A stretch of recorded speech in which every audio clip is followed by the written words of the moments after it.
Queridas irmãs, queridos irmãos, nós temos um trecho do Evangelho de hoje, de Mateus, que é muito interessante. Bom, em primeiro lugar, nós temos que conhecer Jesus Cristo para entender esse texto.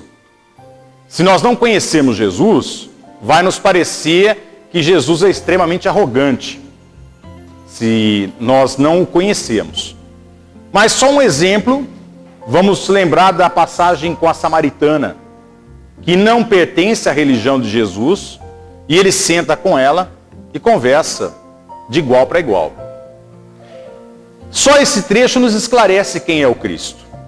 Ou então aquele Jesus que é procurado quando uma prostituta pega trabalhando no sábado e é levada para o apedrejamento, não é? E perguntam para ele, não é? Se ela deve ser apedrejada ou não. E ele diz, bom, quem não tiver pecado, atire a primeira pedra, não é? Então, só da gente conhecer Jesus por essas partes, nós chegamos à conclusão que o Cristo está sendo irônico, não é? E ironia é uma coisa muitas vezes benéfica, porque faz as pessoas pensarem. E o Cristo não está sendo irônico simplesmente com a mulher, ele está sendo irônico com as pessoas à sua volta, que se sentem privilegiados, que se sentem os filhos de Israel. E é por isso que ele vai dizer, frente aos discípulos, eu vim somente para os filhos de Israel. E depois ele vai falar dos cachorros com a mulher, não é? Mas ele está sendo irônico e esperando a resposta da mulher, esperando que ela realmente reaja, não é? a essa quase que ofensa, não é? A ela. E ela reage. E aí ele dá lição de moral. Como é grande a fé dessa mulher. E esse trecho, ele foi escrito por uma razão. Ou seja, nós também temos que entender que os evangelistas não sentaram de uma vez só e começaram a escrever os evangelhos. Não é assim que funciona, ou funcionou. Os evangelistas foram escrevendo, relembrando passagens da vida de Jesus, conforme a necessidade da comunidade.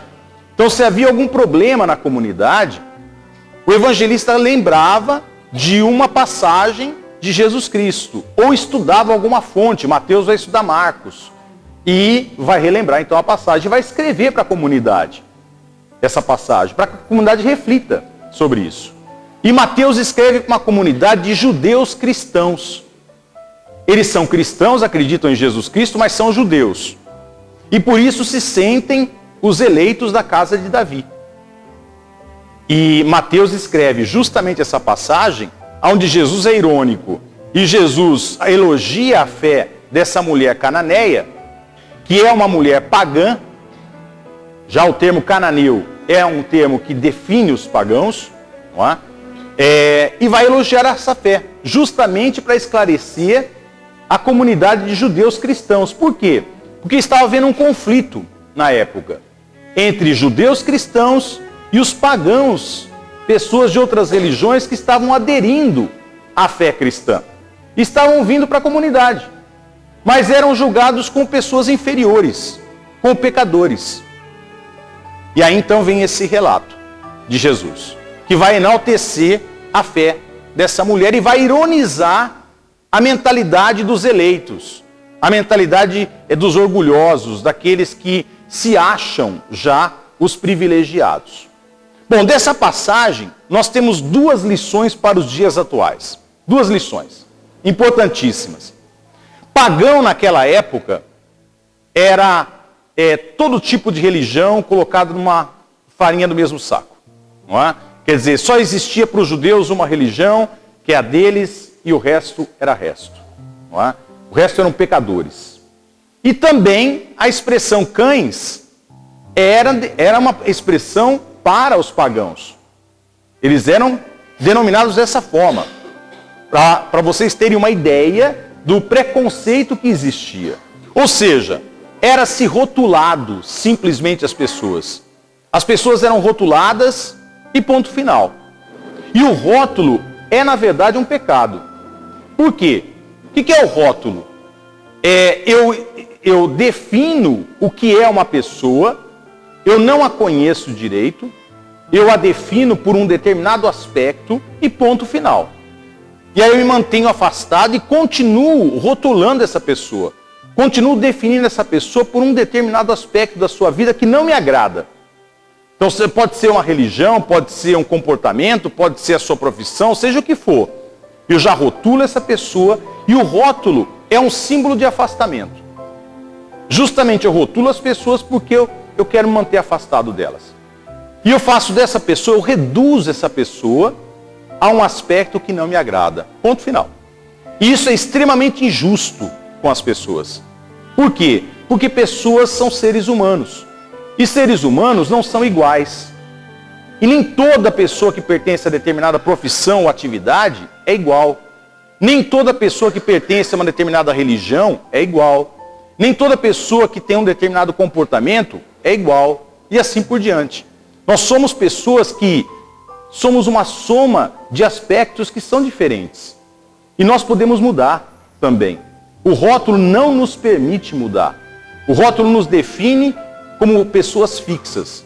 Isso é injusto conosco. Toda pessoa muda. Toda pessoa se transforma. E toda pessoa, não importa quem seja, tem alguma coisa de bom.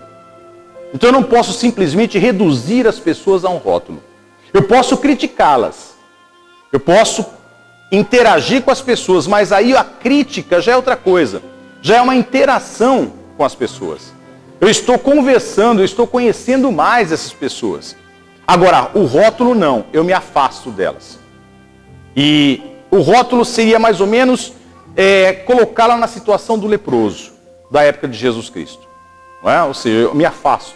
É um fantasma diante do qual eu não me aproximo. E uma outra lição que nós podemos tirar é termos um pouco mais de respeito frente à fé de outras pessoas.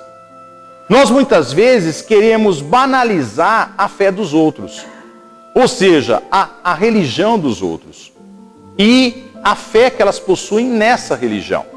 E nós não podemos nos esquecer que as pessoas muitas vezes, elas surgiram numa religião como nós surgimos na nossa.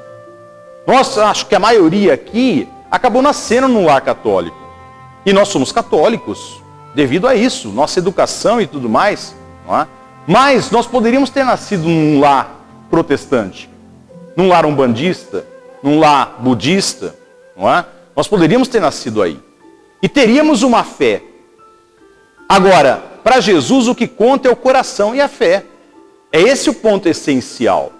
E nós não podemos julgar as pessoas simplesmente porque elas pertencem a uma outra religião. Eu, por exemplo, sou muito amigo do Ricardo Barreira. Ricardo Barreira, para quem não sabe, é um dos maiores líderes umbandistas da região. Outro dia nós estávamos tomando uma cervejinha lá no Banguê, batendo um papo. E somos grandes amigos. Não é? Somos pessoas assim que nos entendemos. Ele tem a fé dele? Tem. É igual a minha? Não. Eu sou um padre católico.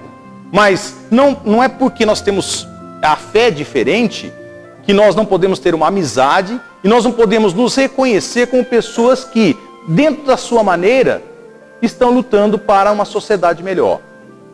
É isso que tem que contar. É o coração e a fé. Outro dia, quer dizer, há muito tempo atrás, eu passava e via aquele pastor negro que fica na praça, falando, aquele senhorzinho, né? E toda vez que eu passava por ele, eu falava assim, puxa vida, né? Mas que figura, meu, não é? E tal, né? Esse cara deve ser um louco, né? Algum fanático, né? Ou coisa parecida, não é? Então eu tinha um preconceito e um rótulo em relação a ele, não é? Até o dia que eu fui convidado pela Polícia Militar, o batalhão aqui estava comemorando, né? Mais um ano, e ele estava lá. E eu fui convidado para um culto ecumênico. Não é? E aí então eu conheci. E olha, vocês não imaginam o quanto essa pessoa é lúcida. Vocês não imaginam o quanto esse senhor é respeitoso.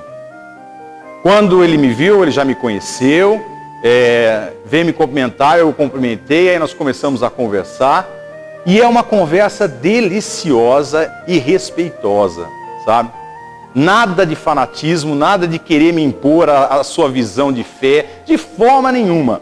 E outra coisa, ele, não sei se ele tem condições ainda de fazer isso, se ele está fazendo, mas todos os dias ele levanta de manhã, antes dos policiais irem à rua, ele vai lá e faz uma oração para os policiais. Um momento de oração para eles. O que eu posso falar de um homem desse? Eu só posso falar que é um homem de grande fé. Quer dizer, se expor em praça pública, muitas vezes se expor a ser rotulado, não é? Estar ali chamando a atenção das pessoas, não é levantar todos os dias, não é? Para ir lá fazer um momento de oração para os policiais, não é? E ser uma pessoa como eu o conheci, não é, na verdade, uma pessoa de grande fé. E eu não posso dizer nada disso. Eu já disse em homilia, estava passando na praça, ali perto da São Benedito, que faz o cruzamento, é onde tem aquele relógio de sol, que eu não entendi até agora, como é que é o que é o relógio de sol, aquilo lá. Mas aquela praça ali. E eu estava no sábado à tarde passando ali, e tinham garotos da Tenriquiô, não é? Limpando a praça, com um espetinho assim, limpando a praça. Eu parei o carro, não é? Desci e fui cumprimentá-los. Falei, olha, parabéns pelo que vocês estão fazendo, porque vocês estão dando lição para as pessoas da minha cultura. E eles eram japoneses mesmo, tinham lá cuidando deles e tal. Eles possuem uma outra fé. Eles não possuem a nossa fé. Mas a ação deles demonstra a ação do bem. E é isso que na verdade conta. E é isso que Jesus nos ensina. Nós podemos estar em comunhão com pessoas que possuem outra fé. Cada um tem a sua identidade, claro. Nós não queremos misturar as coisas. Mas nós podemos ter amizade e reconhecer o grau de fé das outras pessoas. Que muitas vezes é muito maior do que o nosso grau de fé. Nós que somos católicos. Então nós precisamos da humildade que o Cristo teve. Nós não podemos esquecer do centurião romano, que chega para Jesus Cristo e pede, faz um pedido. E o Cristo fala assim, eu não vi uma fé tão grande em Israel como deste homem. E é assim que nós temos que olhar as pessoas, sem rótulos e procurar enxergá-las como seres humanos, que muitas vezes estão buscando a Deus da sua forma, mas estão buscando sinceramente a Deus e merecem ser respeitadas. É assim que nós devemos construir uma sociedade que é igualitária, que todos têm o seu direito, mas é livre e todos possam se respeitar. Porque a coisa mais absurda que existe é conflitos religiosos. É o contraditório do contraditório. Ou seja, entrar em conflito por causa de religião é justamente não entender absolutamente nada do que é uma religião.